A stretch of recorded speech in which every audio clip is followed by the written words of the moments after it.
অনেক তুই আবার নিজের হাতে কাজ করছিস। তোকে না আমি বারণ করেছি এসব কাজ করবি না।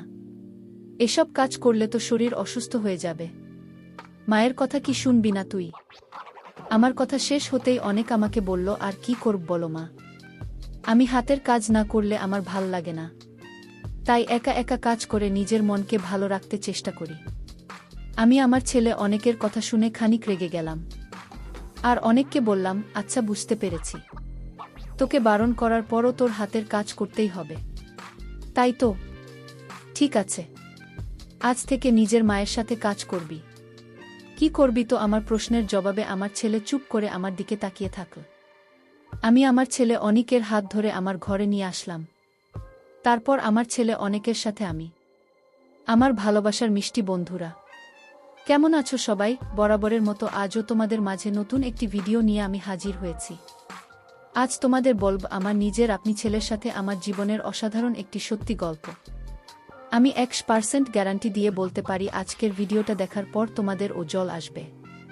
তাই তোমাদের দুইটা পায়ে ধরে অনুরোধ করছি সম্পূর্ণ ভিডিওটি দেখার। তাহলে আর বেশি কথা না বলে চলো গল্প ফিরে যাই। আমার নাম পারমিতা। আমি 42 বয়সী বিধবা। আমার 2 সন্তানের মা। আমার এক মেয়ে ও এক ছেলে আছে। আমার মেয়ের নাম টুম্পা। টুম্পার বয়স 16 বছর। আমার ছেলের নাম অনিক, তার বয়স 20 বছর। আমি আমার 2 সন্তান নিয়ে কলকাতা শহরে থাকি। আমার স্বামী চলে যাওয়ার পর আমি অনেক কষ্ট করে আমার 2 সন্তানকে পড়াশোনা করে মানুষের মতো মানুষ করার চেষ্টা করছি। আমার স্বপ্ন একটাই, আমি আমার 2 সন্তানকে অনেক বড় অফিসার করব। আমি আমাদের বাড়ির সামনে একটা ছোট কাপড়ের দোকান দিয়েছি। আমি চাইলে অন্যত্র বিয়ে করতে পারতাম, কিন্তু নিজের সন্তানদের কথা চিন্তা করে আমি আর বিয়ে করিনি। তবে মাঝে মাঝে আমার মনের ভিতর বিভিন্ন চিন্তা ভর করে। আমি চাইলে নিজের মনের ইচ্ছেগুলোকে আমি পূর্ণ করতে পারতাম। তবে আমার নিজের একটা মান সম্মান আছে। আমি নিজের সম্মানহানি হবে এমন কাজ কখনো করতে পারি না।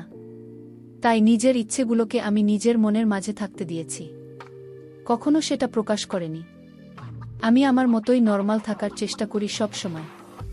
তবে মাঝে মাঝে যখন নিজের মনকে শান্ত রাখতে পারি না, খারাপ লাগাটা একটু বেশি কাজ করে। বারবার নিজের স্বামীর কথা মনে পড়ে। তখন আমি একা একা কাজ করে নিজেকে ব্যস্ত রাখি। এমন করেই কাটছিল আমার দিনকাল।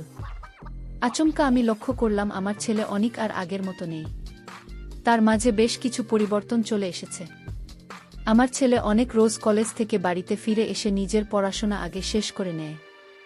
তারপর সে বাড়ির সব কাজ করে ফেলে। আগে কখনো সে এমনটা করত না। আমি রোজ দোকান থেকে বাড়ি ফিরে ঘর গোছানো থেকে শুরু করে রান্না করা, জামাকাপড় ধোয়া সব কিছুই আমার করতে হতো। তবে এখন আমার ছেলের সব কিছু করে নেয়। আমি দোকান থেকে বাড়ি ফিরে রেস্ট করতে পারি। কিন্তু অনেক হঠাৎ করে এমনভাবে বদলে গেল কি করে সেটাই আমার মাথায় আসছে না। যদিও অনেকেই সব কাজে আমার বেশ ভালো উপকার হচ্ছে, তবু কেন যেন আমি এই বিষয়টা নিয়ে ভীষণ চিন্তায় আছি। আমি প্রতিদিনের মতো আজও রাতের দিকে দোকান বন্ধ করে বাড়ি চলে আসলাম। আমি বাড়ি আসতে দেখতে পেলাম অনেক ঘর ঝাড়ু দিচ্ছে, আর আমার মেয়ে টুম্পার পড়ার টেবিলে বসে পড়াশোনা করছে। আমি অনেককে ঘর ঝাড়ু দিতে দেখে মুচকি হাসি দিয়ে অনেককে জিজ্ঞেস করলাম, অনেক বাবা, আমার সন্ধ্যা কিছু খেয়েছিস নাকি না খেয়ে মায়ের উপকার করতে বসে পড়েছিস? আমার কথা শুনে আমার ছেলে অনেক বলল, না মা, খেয়েছি। তুমি কি দোকান বন্ধ করে এসেছ? আমি বললাম, বন্ধ করে এসেছি। আচ্ছা খোকা, শোন, তুই এসব কাজ রেখে দে, আমি ফ্রেশ হয়ে এসে সব কাজ করে দেব।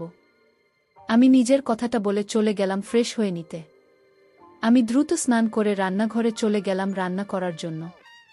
আমি রান্না বসাতে আমার ছেলে অনেক রান্নাঘরে এসে আমাকে বলল, মা, আমি কি কাজ করে দেব?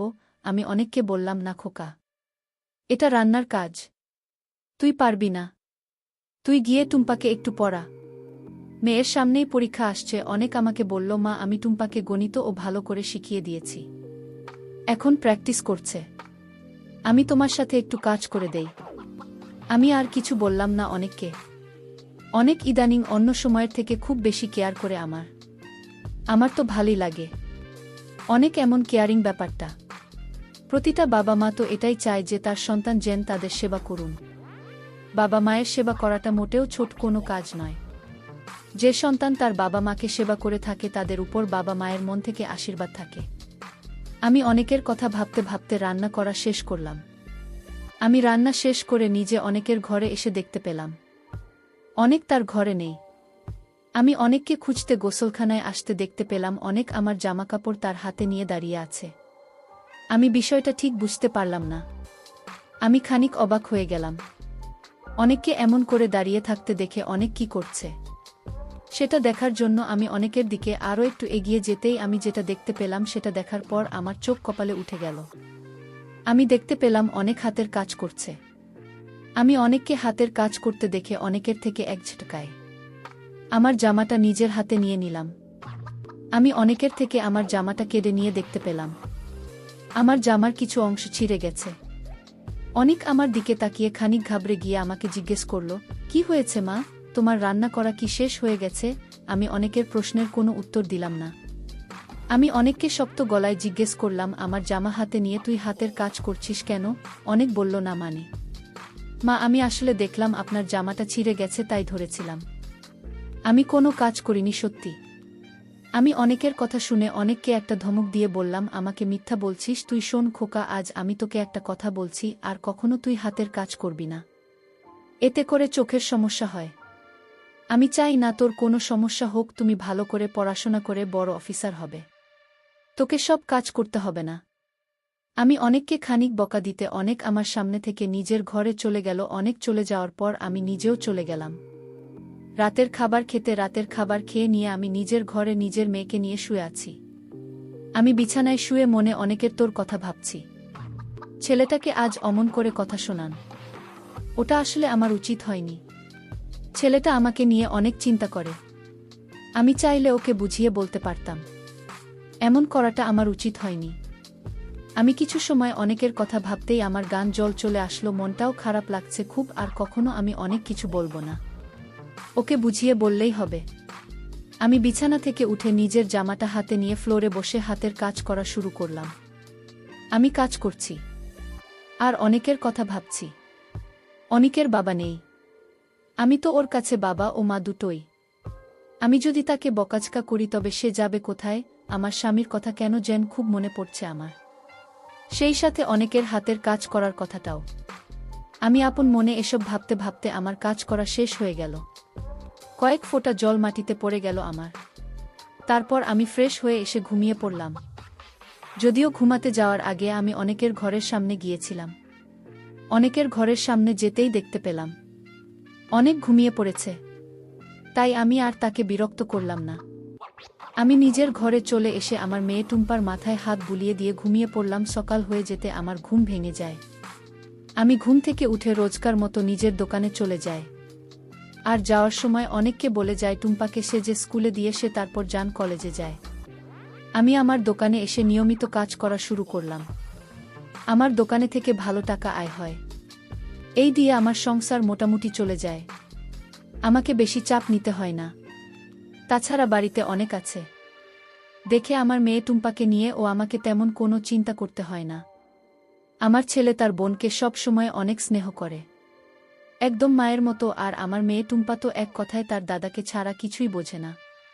আমি সারাদিন দোকান সামলে রাতের দিকে দোকান বন্ধ করে বাড়ি চলে আসি। আজ বাড়ি ফিরতে গিয়ে একটু লেট হয়ে যায় আমার। আসলে আজ দোকানে একটু কাস্টমার চাপ বেশি ছিল, আর দোকান শেষ করে আবার আমাকে একটু বাজারেও যেতে হয়েছে বাজার করে। তারপর বাড়ির উদ্দেশ্যে রওনা দিয়েছি, এই কারণেই একটু লেট। যদিও বাড়িতে গিয়ে শুধুমাত্র আমাকে রান্নাটাই করতে হবে, বাকি সব কাজ তো আমার ছেলে অনেক গুছিয়ে রাখবে। আমি বাজার করে নিয়ে নিজের বাড়ি চলে আসলাম। বাড়ি আসতেই আমি দেখতে পেলাম টুম্পা টিভি দেখছে, তবে আমার ছেলে অনিককে কোথাও দেখতে পেলাম না। আমি টুম্পাকে জিজ্ঞেস করি, কিরে টুম্পা, তোর দাদা কোথায়? দেখছি না যে। টুম্পা আমাকে বলল, দাদা তো দাদার ঘরে আছে। আমি টুম্পার কথা শুনে নিজের হাতে থাকা বাজারটা রেখে অনেক ঘরের দিকে চলে গেলাম। আমি অনেকের ঘরের দিকে চলে আসতে যেটা দেখতে পেলাম সেটা দেখার জন্য আমি মোটেও প্রস্তুত ছিলাম না। আমি দেখতাম পেলাম অনেক গতকালের মতো নিজের ঘরে বসে হাতের কাজ করছে। আমি তাকে এতবার বারণ করার পরেও সে আমার কোনো কথাই শুনছে না। আমি এবার খানিক রেগে গিয়ে অনেকের ঘরে গিয়ে অনেককে উদ্দেশ্য করে বললাম, অনেক, তুই আবার নিজের হাতের কাজ করছিস। তোকে না আমি বারণ করেছি এসব কাজ করবি না। না, এসব কাজ করলে তো শরীর অসুস্থ হয়ে যাবে। মায়ের কথা কি শুনবি না তুই? আমার কথা শেষ হতে অনেক আমাকে বলল, কি আর করবে বলো মা, আমি হাতের কাজ না করলে আমার ভাল লাগে না, তাই একা একা কাজ করে নিজের মনকে ভালো রাখতে চেষ্টা করি। আমি আমার ছেলে অনেকের কথা শুনে খানিক রেগে গেলাম, আর অনেককে বললাম, আচ্ছা বুঝতে পেরেছি, তোকে বারণ করার পরও তোর হাতের কাজ করতেই হবে, তাই তো? ঠিক আছে, আজ থেকে নিজের মায়ের সাথে কাজ করবি। কি করবি তো? আমার প্রশ্নের জবাবে আমার ছেলে চুপ করে আমার দিকে তাকিয়ে থাকল। আমি আমার ছেলে অনিকের হাত ধরে আমার ঘরে নিয়ে আসলাম। তারপর আমার ছেলে অনিকের সাথে আমি কাজ করা শুরু করি। আমি অনেককে অনেক বলেছি ভালো করে পড়াশোনা করে বড় চাকরি করতে, কিন্তু অনেক আমার কথা যে একেবারে শোনেনি তা কিন্তু নয়। সে শুনেছে, তবে সে এখন হাতের কাজ করতে চাইছে। আমি আগেই বলেছি, আমি অন্য 10 জনের মায়ের মতো না। আমি নিজের সন্তানদের ভালো হোক সেটা সবসময় চাই। সন্তানের কথা ভেবে আমি নিজের জীবনের সব ইচ্ছে সব কিছুই ত্যাগ করেছি। সেই সন্তানের শরীর খারাপ হোক বা অসুস্থ হোক, সেটা আমি কি করে দেখব? আমি অনেক ভেবে চিন্তে নিজের ছেলেকে হাতের কাজ করা থেকে দূরে রাখার জন্য আমার সাথে কাজ করার জন্য ডেকে নিলাম। আর আমার ছেলেও আমার সাথে কাজ করতে রাজি হয়ে গেল। অনেক আমার সাথে কাজ করলে তার কোনো সমস্যা হবে না, তাই আমি সবটা বুঝে শুনে অনেককে নিয়ে কাজ করলাম। অনেক নতুন, তাই প্রথমে সে কোনো কাজ ঠিকমতো করতে পারছিল না। আমি অনেককে কাজগুলো সব শিখে নিলাম, তারপর অনেক আমার সেখান থেকেও ভালো কাজ করলো। সত্যি আমি কখনো ভাবতেও পারিনি আমার ছেলে এত ভালো কাজ করবে। আমি আমার ছেলেকে নিয়ে খুব ভালো আছি। আমার ছেলে মেয়ে আমার আদর্শে বড় হচ্ছে। আমি আমার ছেলে মেয়েকে নিয়ে যে স্বপ্ন দেখেছি সেই স্বপ্ন আমি পূরণ করবই করব। বিধাতা নিজেও আমার সাথে আছেন। কাজ শেষ করে আমি আমার ছেলে অনেককে জিজ্ঞেস করলাম, কি রে খোকা, মায়ের সাথে কাজ করে কেমন লাগছে তো? হাতের কাজ করার থেকে আমার সাথে কাজ করা কি ভালো নয়? অনেক আমাকে বলল, মা ভালো লাগছে, হাতের কাজ করার থেকে এই কাজটাই আমার কাছে ঠিক লাগছে না। আগামীকাল থেকে আমি কলেজ থেকে বাড়ি এসে আমার সাথে দোকানে বসে। আমি অনেকের কথা শুনে মুচকি হাসি দিয়ে বললাম, ঠিক আছে খোকা, জানিস আমি কখনো ভাবতেও পারিনি আমার এই জীবন যুদ্ধে আমার পাশে এসে দাঁড়াবি। আমি ভেবেছিলাম যে সংগ্রামটা হয়তো আমার একার। আমার কথা শুনে আমার ছেলে অনেক আমার চোখের জল তার নিজ হাতে মুছে দিয়ে বলল, মা তোমার যুদ্ধ মানে আমাদের যুদ্ধ। আমি সবসময় তোমার পাশে আছি আর থাকব। তুমি কোনো কিছু নিয়ে চিন্তা করবেন না মা, তোমার ছেলে তোমার সাথে আছে।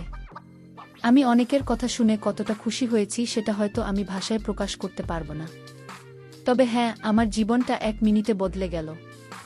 তারপর আর কি, আমার ছেলে রোজ কলেজ শেষ করে বাড়ি ফিরে নিজের পড়াশোনা শেষ করে ফ্রি টাইম আমার সাথে কাজ করত।